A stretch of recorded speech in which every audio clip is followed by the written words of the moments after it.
Most estate plans look complete until life happens. Welcome back to Estate Planning Nightmares and How to Avoid Them. I'm your host, Jon Braddock, the author of Click Here When I Die, founder of the Legacy Vault by My Life and Wishes.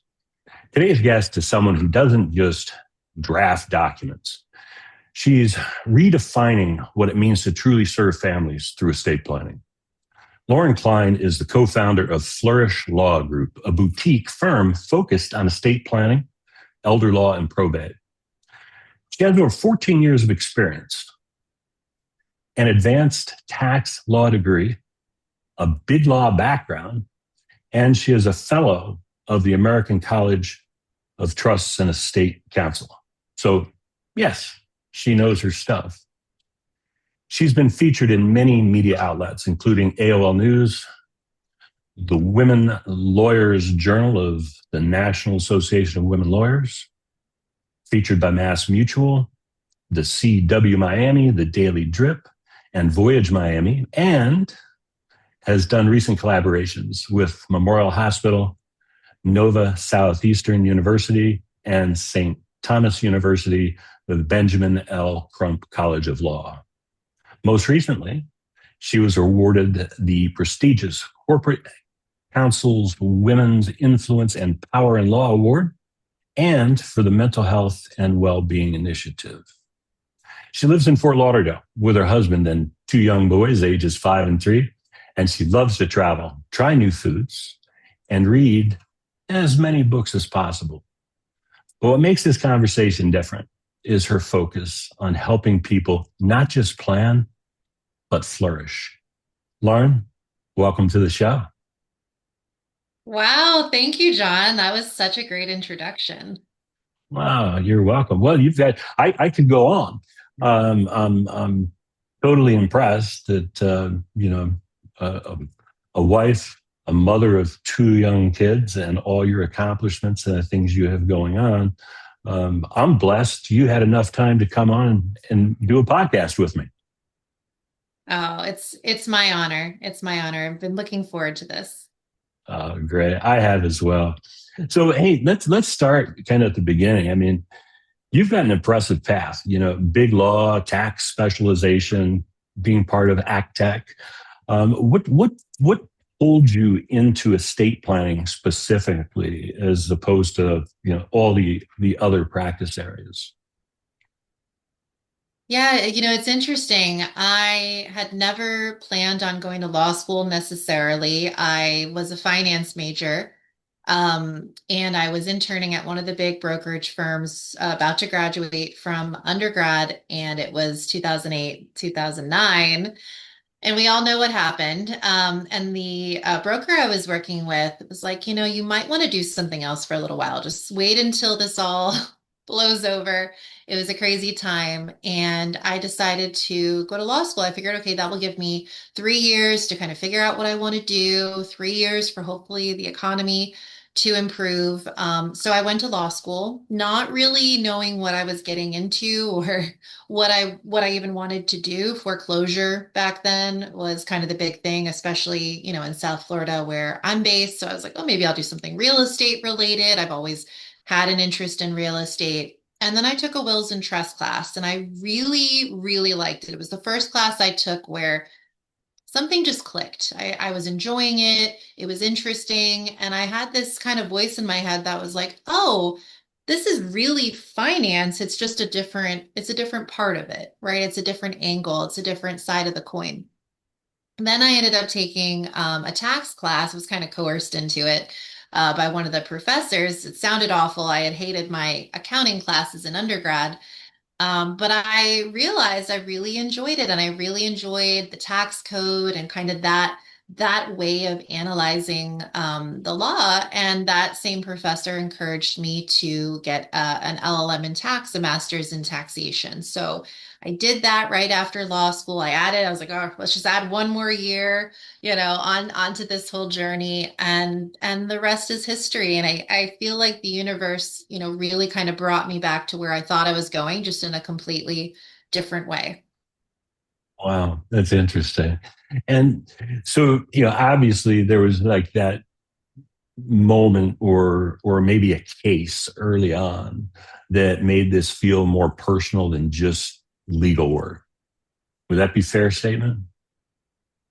Very fair statement. And it's interesting because my first year out of law school, out of my LLM, I was actually at Deloitte. So I was working on state and local tax cases and working with these big, big companies and flying up to Tallahassee. And I was kind of just taking notes at that point, but listening in on these arguments. And I was like, this is not for me. This is not where I want to be. I want to be with families. I want to be dealing with human beings, not companies. And so there isn't really one case early on that made me think, okay, yes, this is what I wanted to do. It was more getting to know the families, realizing that every family is very unique and has good and bad things going on behind the scenes and interesting business interests and things to consider and assets, and every matter to this day has had some little nuance to it that has kept me really interested and engaged for 14, almost 15 years. So pretty early on, once I pivoted into private practice and started doing trust and estates work and other tax planning work as well. I just realized that it's what I want to do, and it's all that I've done my whole law career. I love that. I love that. And and I say this often, and our audience hears it, but I absolutely love estate planning attorneys. It's just such a proactive area of law. Really designed to. There's a lot of law that's all about fighting, right? And estate planning can prevent the fighting and can prevent those drawn out legal battles known as probate, especially if family members don't agree on what happened. So it's just great. I mean, I would, if I had time and I was a lot younger and I was going to change careers, that's exactly where I would head. So, but Yeah. now you have a boutique firm, which I love. What do you see missing in how estate planning, you know, traditionally was delivered versus what you do? Oh, that's a good one. That's a good one. So there's a lot. There's a lot. And when my law partner and I formed Flourish 3 years ago, I was just coming out of big law. She was coming out of big banking. She was a corporate fiduciary, and we kind of sat down and taking it a step back. One of the reasons this firm was even born was we were kind of talking, and we've been friends for over 20 years. We were college roommates, and we were talking about kind of the things that we were seeing in trusts and estates going wrong. For example, Kristen, my law partner, was working for one of the big trust companies and big banks here in the States. And she was seeing that pretty much every client that was naming the bank as trustee and personal representative had a probate, even though there was an estate planning attorney and a financial advisor and a CPA.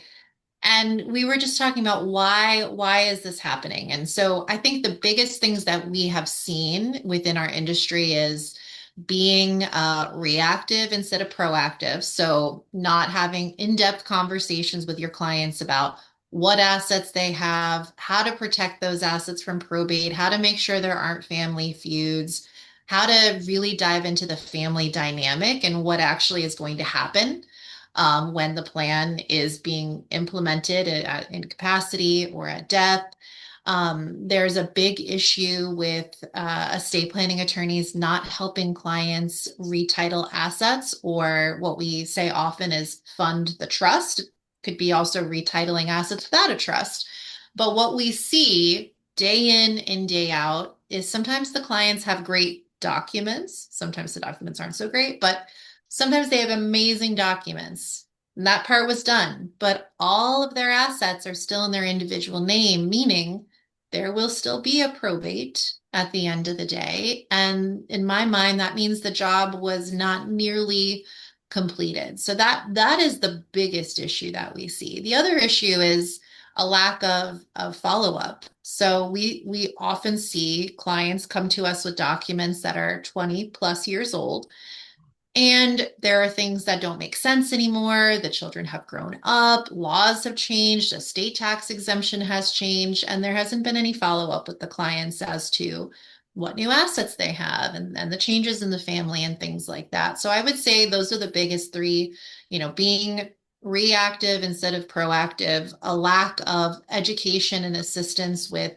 probate avoidance, and then no follow-up. Those are the biggest issues. There's others too, but those are the ones that we see on a weekly, if not daily basis. Wow. Yeah. I mean, it's so important, obviously, that, you get a trust and you get these great documents written. But, many times I think if a firm just says, okay, Mr. and Mrs. Client, now you need to go retitle all your assets. It's like one of those things that, okay, we'll get around to that. And that's where you get some nightmare situations. So the fact that as a boutique firm, that you actually help your clients make sure those trusts are funded so the documents work.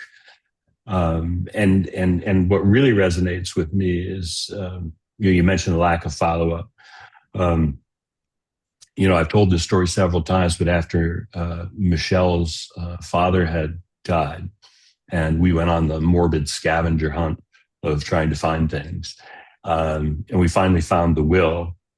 And when I said to Michelle, I said, I have good news and I have bad news. And she said, well, what's the good news? I said, the good news is I found the will. She said, what's the bad news? And I said, well, apparently you need to move to Milwaukee and live with Aunt Jean and Uncle Ed. That's a document that had never been updated, right? And I always think it'd be funny too, because I think it'd be a great Adam Sandler movie where a situation like that happened to some people who are in their 50s and well, yep, you've got to go. You're going to go live with your aunt and uncle. But we see it all the time. My own parents, we updated their documents, but my own parents had named our guardians. It was neighbors. They got in a family feud friend feud in the 90s. They've been talked to in however many years. And I was looking at it, I'm like, really? Come on, guys. Yeah. So that follow up is critical. I think a lot of times people think, okay, great, I've got my trust, set it and forget it. And it can't be, because life changes. I mean, it's a living document as long as we're living, right? Exactly. 100%. 100%. You have to continue to maintain what are the assets, what is the family dynamic, what does the document say? And that doesn't mean you're changing it every single year or even every 5 years. But if you just set it and forget it and check it off your list, it's going to be problematic at some point. Yeah, absolutely. So kind of you know, let's expose the gap here a little bit. So from your perspective, what's the biggest mistakes families are making right now when it comes to planning? And as a counter to that, where do plans tend to break down? I mean, not on paper, but in real life. The biggest issue that I think I see across the board is families not quite understanding what their estate plan does or the importance of having a really, really experienced estate planning attorney. I think a lot of clients, and it's not their fault. It's often a lack of education. But I think clients often think, okay, I just need to get my will, or I can just go on, legal Zoom. Who cares? I'm not going to die anyway. I'm young, whatever the stories are, because we're all going to pass at some point. We all hope it's well into our years and healthy in our sleep, but none of us know. That's just the reality. And so I think people just don't understand the importance of it. And so um, they tend to skimp on getting a good set of documents in place, having an attorney that will help fund the trust, because that's not going to be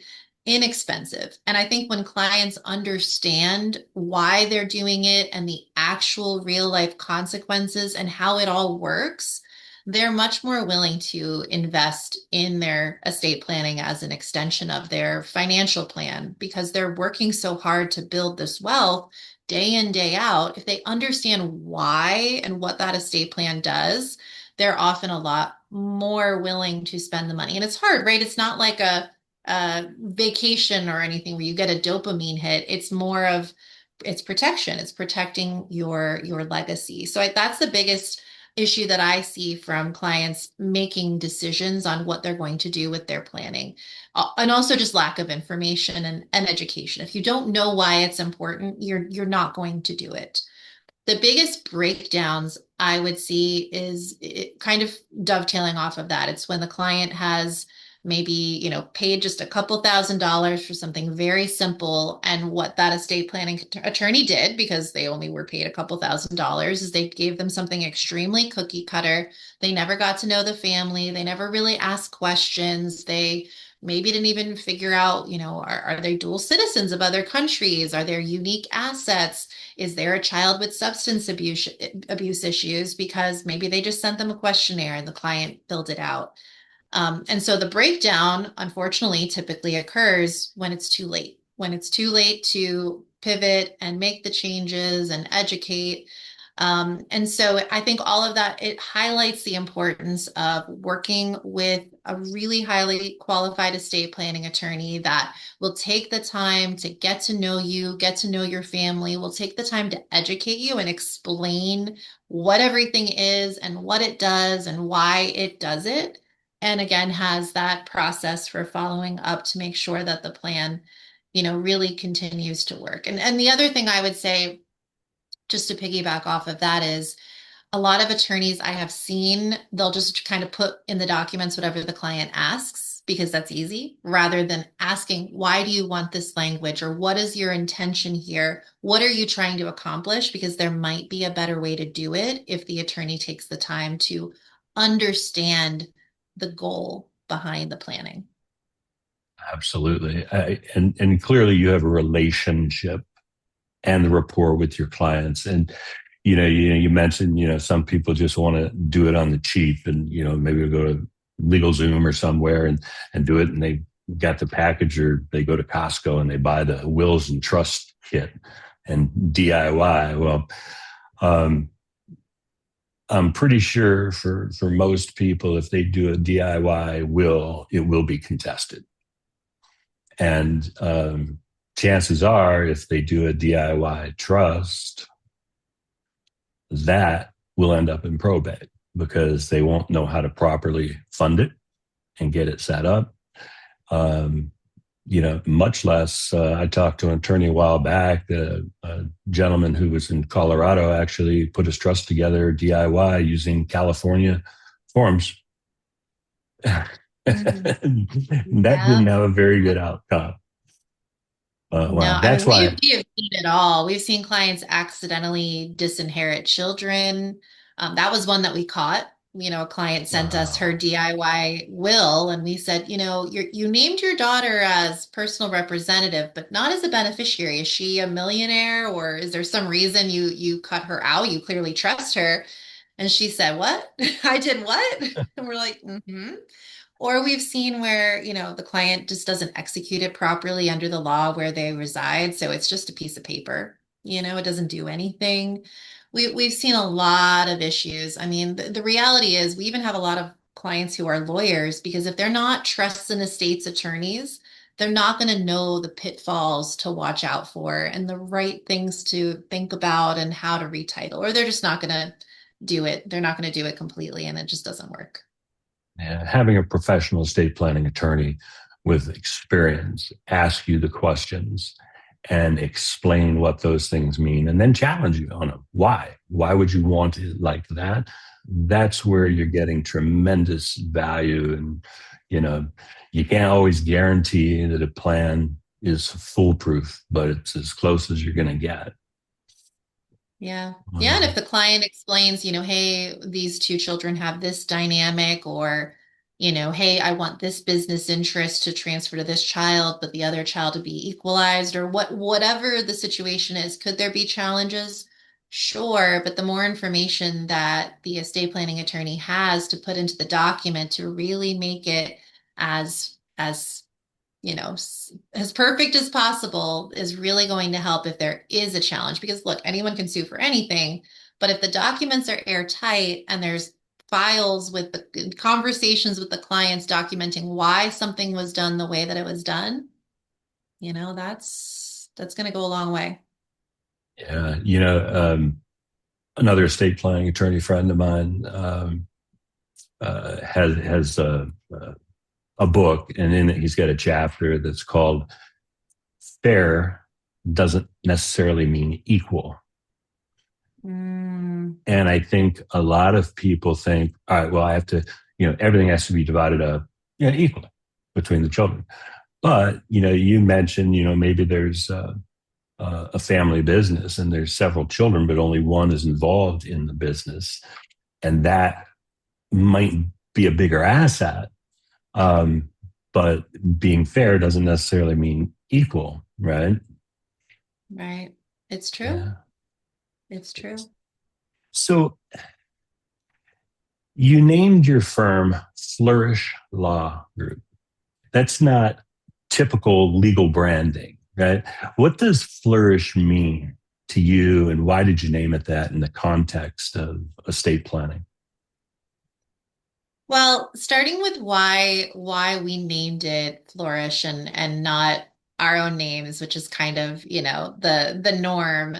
We wanted there to be something that was bigger than us. This may come as a shock to your listeners, but a lot of lawyers have really big egos. And we don't. It's not about us. We have a skill set, right, that we have cultivated and we will continue to cultivate. Where my law partner and I are very young. We're both 40 and we have hopefully many years ahead of us. And it's not about us. It's about the skill set that we have and the relationships that we build. But really, it's about how can we take this knowledge and help our community and help those around us to be protected and have their legacy protected. So we didn't want it to be Klein and Landon or anything like that. And the reason we chose Flourish was, we thought about, okay, what is our goal here? What are we doing with this law degree and with this experience and, taking the risk of leaving these big companies with these nice paychecks and going off on our own. And we said we really want people, no matter what stage they are in their life, new parents with a baby at home or business owners in their 40s and 50s, still building, but getting to the point where they see the wealth and it's really happening, or our wonderful clients who are enjoying their retirement and their golden years. We want them to feel empowered. We want them to feel like they have control and understanding of their financial future from our perspective, the estate planning perspective. And we want them to feel good because I think one of the reasons people don't often, they shy away from doing planning is it feels morbid, it feels scary, it feels like, even in some cultures it's gonna, bring upon your passing. We don't want it to feel like that. We want it to feel good and empowering. We even have, in our, I don't have it on now, but our Zoom backgrounds, we have plants everywhere because we just want people to feel comfortable and to let their guard down. So they do feel open with us and know we're just human beings that just happen to have a skill set. Yeah, yeah, and you're right. People don't like to think about their own demise, right? But human beings have been on this planet for 300,000 years, and I think the odds are still pretty close to one out of one of us will die. And as I talk about in my book that I grew up in the 60s and 70s in a small town. Life was pretty simple back then. When someone died, it wasn't all that complicated, really. Any obligation or investment or anything an individual had would show up in a physical mailbox out front of the house within the next 30 days or so. You could piece their lives back together. But today we're transient and we've moved and we live other places and technology is out there and we've got 457 digital identities that need to be taken down. And so it's a little more complicated. And so, what I tend to tell people is look, the reason it's critical that you have a good plan is to provide not only a solid plan, keep family out of court, keep family from fighting so much, but also to make sure they have clarity. and organization on what to do and what to do next and how to take it down. Because otherwise, in our case, Michelle and I spent almost a year actively involved in trying to find things and take things down. And, it was a nightmare. So the documents are important, but do you think estate planning is more about documents or equally as important about clarity and communication? I think the documents are just there to legally memorialize and support and provide the clarity and to memorialize the conversations and of course the governing law. But the documents will only get you, they'll only get you so far. I mean, what you're describing, we see all the time. We do a lot of probate administration as well. And so we have the unique opportunity to see what happens when there is a lack of clarity and a lack of documents, oftentimes as well. And it's astonishing when you look at someone that passes away, that let's just say they had no estate plan at all, and there was no list of assets, nothing was put somewhere, even if it's a piece of paper. Most people don't have that, right? Kristen always, my law partner always talks about when she was a corporate PR, she would personal representative or executor, she would go into people's homes and she would be the one gathering all of the assets. This is typically after the surviving spouse had passed. And she would be the one finding everything and figuring out, okay, what bank accounts were there because there may not be statements. And is there cryptocurrency and where's grandma's ring and all of this and what are the passwords and who mows the lawn? And there's so many things that people just don't consider because it's not fun to think about. It's not. That's just the reality. But when you contrast that with when someone has a really good estate plan and all of their assets are in one place and all of the team understands, okay, what happens next and where are the passwords? Hopefully everyone has a password manager listening and where are the accounts and what assets are there and where are they located? Which institutions? Is it in a trust? Is there a beneficiary designation? And it's all in one place. Sure, there's always going to be some little loose end, but when you have nothing in place versus figuring out some of those loose ends, if you add in like litigation and probate and all that versus not going through court, everything's private, nothing, people don't realize, at least in Florida, when there's a probate, that all of your information becomes public.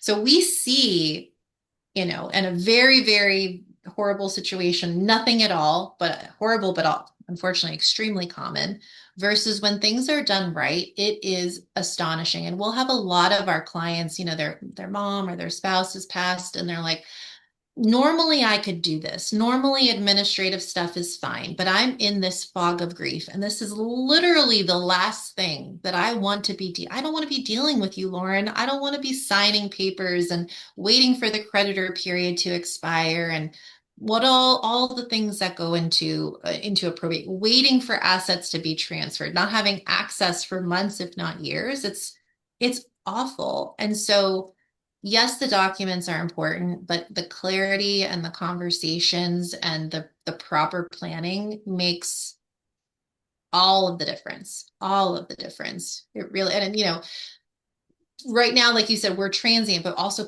there's a lot more second marriages. There's a lot more blended families. There's a lot more moving to different states and different countries. All of that is great, but it also comes with nuances and complexities that may not be overly complicated, but they need to be addressed. And we see what happens when they're not addressed. Yeah, it's what I call the morbid scavenger hunt. That's when, even if I've got documents and things in place, if I'm not organized, that means my kids have to come in from across the country and dig through dead dad's drawers trying to piece his life together. Where does he bank? Does he have life insurance? Where's the policy? Who's the agent? And the list goes on. And much less, disabling my LinkedIn account, my Facebook account, and more importantly, everything in my life that's on auto pay because we don't have bills that show up in a mailbox out front of our house anymore.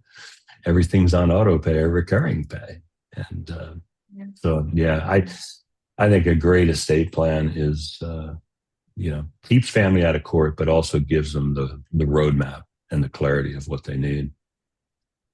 Yeah, So absolutely. you're an adjunct professor and also built if I've got the name right, the Legal and Wealthy Community. What is that and what inspired that? So yes, I'm very proud to be an adjunct professor. I'm also very excited that tomorrow is the last class until fall. I'm so excited for a break. It's been fun, but it's I've learned a lot and it's a lot of work, but I really enjoy it and I love watching the students get excited and they're like, "Oh, I thought this was a boring topic." It's not.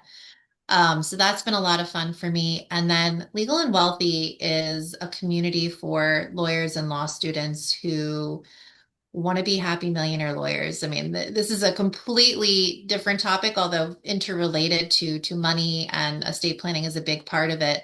A lot of people don't realize there's very few lawyers who are millionaires. It's less than 10%. And I think people would be less surprised to hear that mental health and job satisfaction and life satisfaction and in the law is at an all-time low. The American Bar Association even came out with a directive. I think it was in 20, I have the paper over here. It was over 5 years ago now about, okay, this has to change because we're headed down a not so good path. And I mean, I've seen it when I was in big law.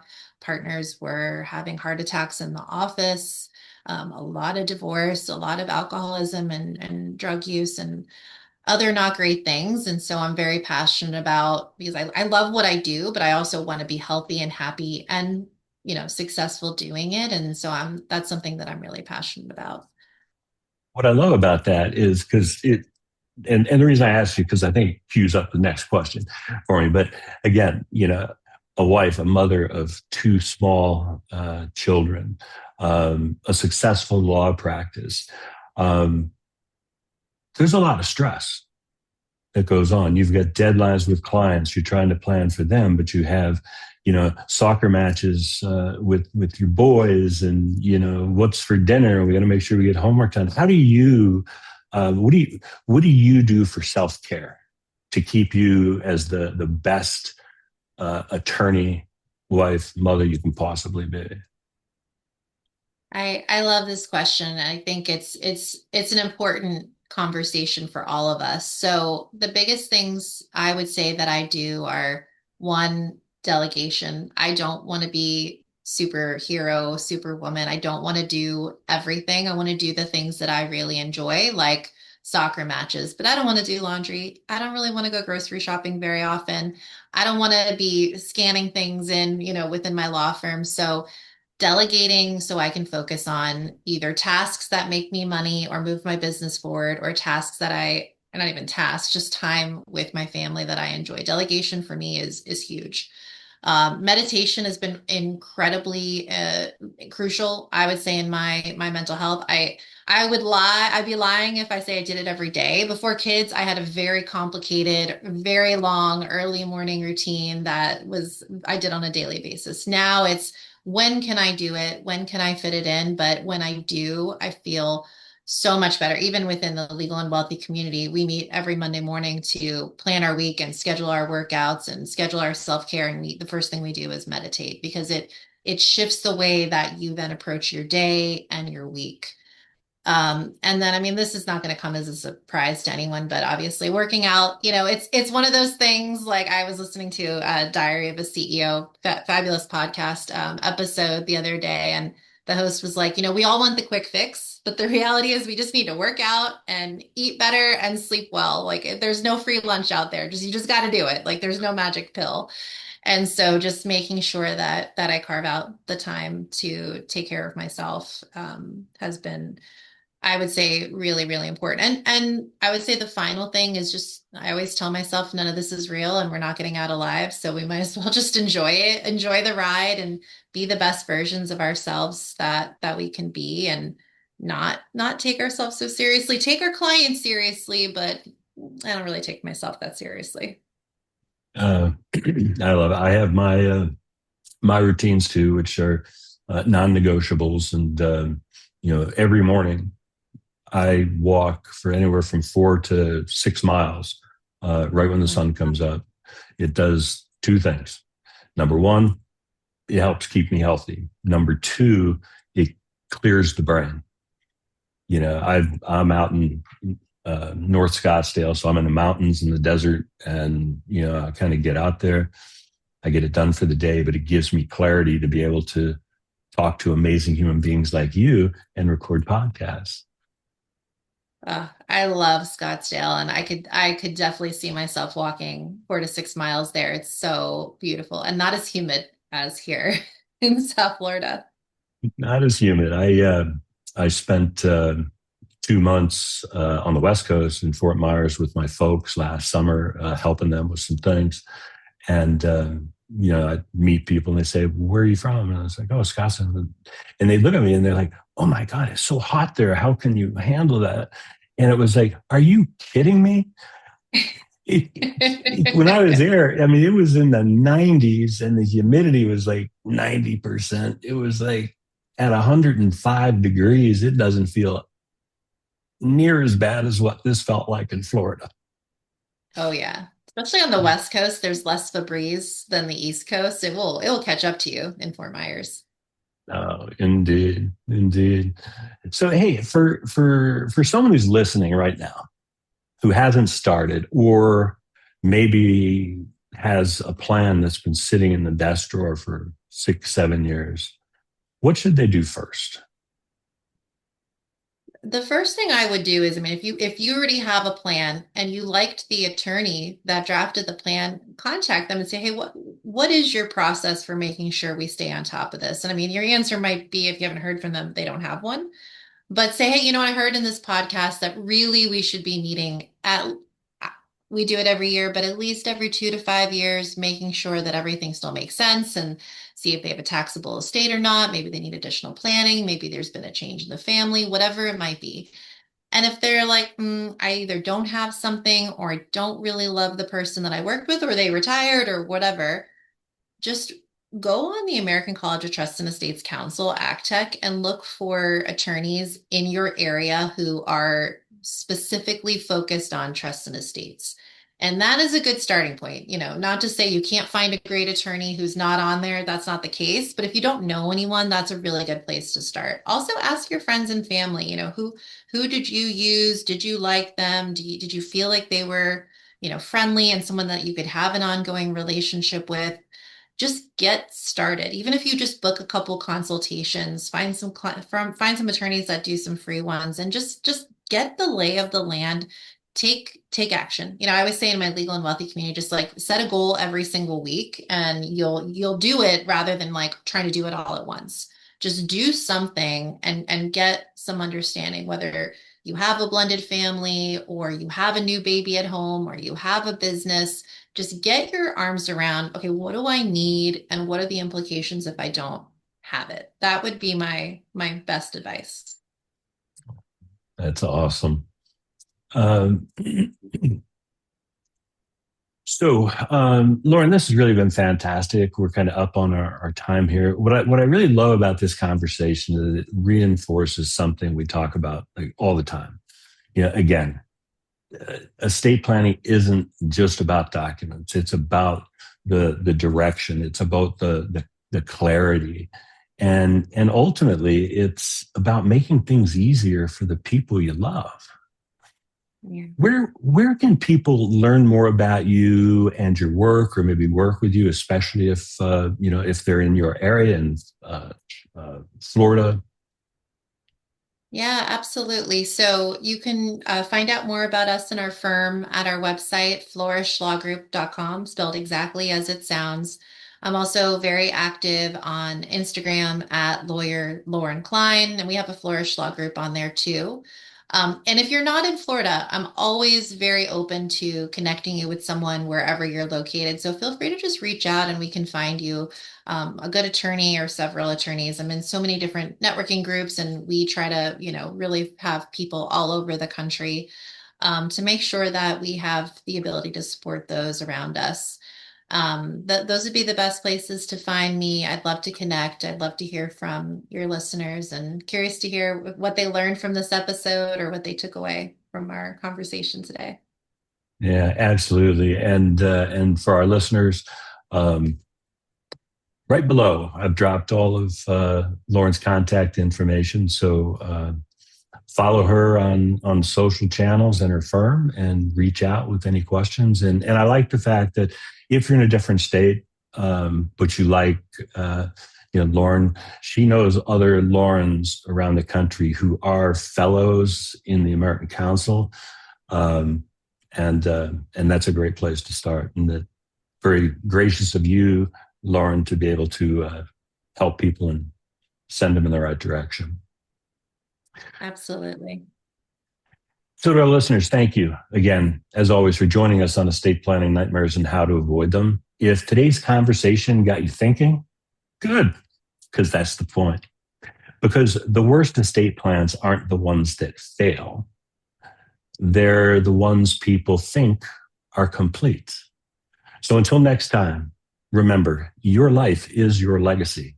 So, get your plans in place, have conversations, and make things easier for the people that you love.